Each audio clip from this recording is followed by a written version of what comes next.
nós conseguimos perceber que o ministério de Jesus foi o maior de todos os ministérios na terra. O ministério do Senhor foi maior do que o ministério dos anjos. O ministério do Senhor foi maior do que o ministério dos profetas. O ministério do Senhor foi maior do que o ministério dos sacerdotes. O ministério do Senhor Jesus foi maior do que o ministério dos reis. Mas assim como todo ministério, para ser gerado, passa pelo processo do sofrimento, passa pelo processo da dor, pelo processo do parto. Jesus, mesmo sendo Filho de Deus, não privou-se de passar por esses processos que fazem parte da vida ministerial, que fazem parte da vida cristã. O ministério de Jesus foi marcado por dor, marcado por sofrimento, marcado por provação, marcado por espinhos.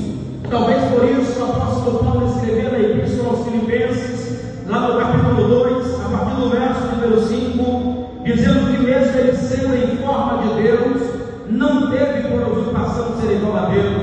Antes humilhou-se a si mesmo, tomando a forma de servo, e achado que na forma de servo foi obediente até a morte de cruz, pelo que Deus o exaltou soberanamente e lhe deu o nome que é sobre todo nome. Então Jesus passou pelo processo da dor, pelo processo do sofrimento, como todos aqueles que têm uma chamada de Deus, que têm uma promessa de Deus, que foram direcionados pelo Senhor, também passarão por esses episódios.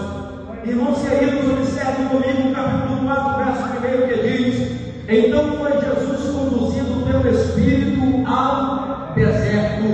O texto mostra para nós que duas pessoas distintas aqui transportam Jesus para dois lugares também distintos.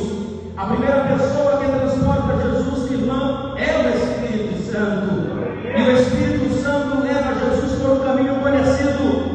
O Espírito Santo leva Jesus por um caminho que ele mesmo trilhou algumas vezes quando Jonas, com alguns homens que marcaram suas gerações, com alguns homens que marcaram o seu tempo, entraram para a história, tornaram-se heróis na vida cristã, heróis da fé. O Espírito Santo leva Jesus